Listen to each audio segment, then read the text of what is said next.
In this video, I will show you how to export products CSV from BigCommerce. Start by opening your BigCommerce dashboard. On the left-hand panel, click Products to open the product menu. Select the products you want to export. Once selected, click Export.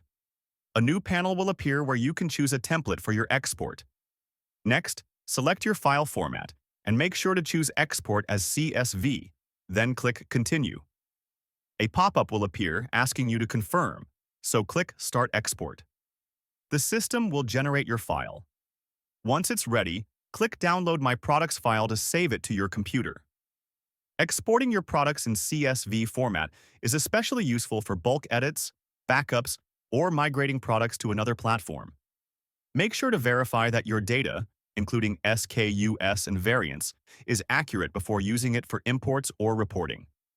And that's how to export products CSV from BigCommerce.